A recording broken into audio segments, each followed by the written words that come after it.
영상을 시청하기 전에 여러분들의 구독이 제 채널에 어떤 영향을 미치는지 먼저 말씀을 드리려고 합니다. 구독자 수가 많아지면 많아질수록 불특정 다수에게 영상이 노출될 확률이 매우 높습니다. 그렇기 때문에 부동산 하락론자들에게 현혹된 많은 분들을 악의 구렁텅이로부터 구출을 하기 위해서라도 지금 구독 버튼 누르지 않고 시청하시는 분들께 구독 버튼 클릭 부탁드립니다. 감사합니다. 안녕하세요. 재테크일련 주선생입니다. 오늘은 직장인을 위한 이야기를 하는 시간을 갖도록 하겠습니다. 10월이 지나고 11월이 되면은 연말 인사 시즌이 도래하게 되는데, 예년과 같으면 누구는 어디로 가고 누구는 임원 승진해서 물먹고 누구누구 전무는 부사장으로 진급한다 하더라, 이런 뉴스가 입에서 입으로 구전되면서 1년을 마무리하는 연말은 직장인들이 가장 활력이 넘치는 기간인 것 같습니다. 특히 본인의 라인이 나갈이 되면서 내 앞날까지 망치지 않을까 라는 두려움을 가지신 분들도 꽤 되실 겁니다. 그동안 내 라인에만 줄을 대고 충성을 했기에 주위 적들이 많으며 남을 짓밟는 일을 앞장서서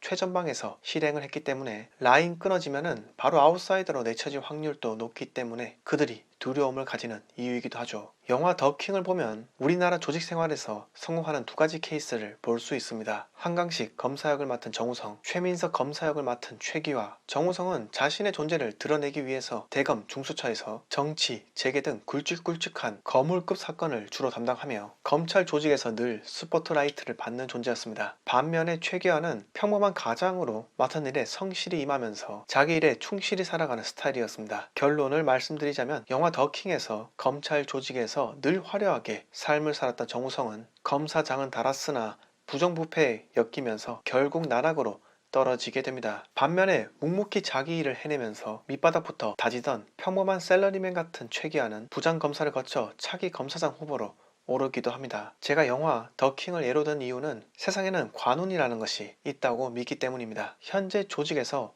주목을 받으며 잘 나가는 사람 A, 조직에서 아직은 주목을 받지 못하지만 묵묵히 할 일을 하는 사람 B. 많은 사람들이 지금 이 시점에서 보기에는 A가 리더가 되는 것이 더 쉽다고 생각이 들겠지만은 B가 리더가 될 수도 있습니다. 지금 조직에서 잘 나간다 해도 10년 후 과로로 쓰러질 수 있는 것이 또 관운입니다. 그런데 지금은 평범한 수준이지만 리더를 잘 만나면서 날개를 다는 경우도 있는데 이것도 관운인 겁니다. 그렇기 때문에 굳이 직장 생활에서 인간관계를 망가뜨리면서까지 도처에 적을 만들 필요가 없다는 것이 제 생각입니다. 나는 일도 잘하고 인간관계도 좋아 라고 말씀하실 수 있는 분도 계실 겁니다. 그런데 당신의 평가는 당신이 하는 것이 아니라 당신에 대한 평가는 남이 하는 것이기 때문에 굳이 그런 말을 입 밖에 낼 필요는 없다고 생각합니다. 제 시청자분들께 바란다면 회사 생활에서 둥글둥글한 사람이 되시고요, 본인의 권한으로 도와주실 수 있는 일은 도와주시고요, 쓸데없는 말을 많이 하는 것보다 남의 말을 경청해 주시기 바랍니다. 재테크 채널인데 회사 이야기를 좀 길게 해버렸네요. 앞서 말씀드린 이야기를 부동산 투자로 이어나간다면 요즘 회사는 그저 대출 상환용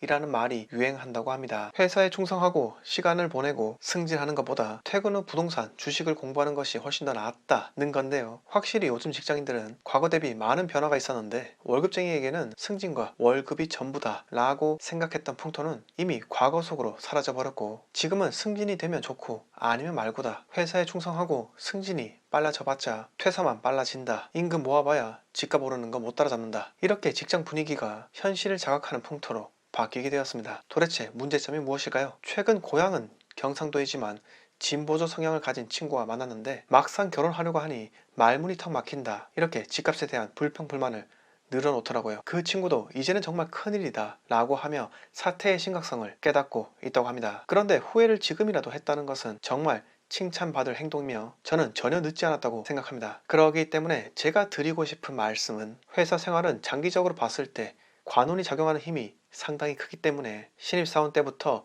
회사 일만 하는 것은 정말 아니라 생각하고요, 30대부터 40대 중반이 될 때까지 부동산을 열심히 공부하시고 열심히 투자도 하시기 바랍니다. 30대에 자금이 없다면 목돈을 모으는 방법을 체득하시고 40대가 돼서 투자를 시작해도 전혀 늦지가 않습니다. 그리고 자금이 되는 사람은 서울에 사면 되는 것이고 자금력이 되지 않는 사람은 지방광역시에서 시작하면 되는 겁니다. 서울에 한 채 사면은 그냥 몇 억씩 오르는데, 이렇게 말하는 거는 정말 멍청이나 할 수 있는 생각이고요. 온갖 규제의 포화를 견디면서 실거주를 해야 비과세를 받을 수 있는 규제 지역에서는 수익률이 낮아질 수밖에 없습니다. 내 집은 10억에서 15억으로 올랐는데요. 근데 제가 묻고 싶습니다. 그거 팔면은 5억이 고스란히 내 손에 쥘 수 있을까요? 수익을 계산하실 때는 양도세, 보유세를 빼고 말씀하셔야 됩니다. 지방은 여러분들이 생각하시는 것보다 훨씬 더 규제에서 자유롭습니다. 그리고 지방을 공부하는 것은 대한민국 전체를 공부하는 것이나 마찬가지이기 때문에 남들보다 폭넓은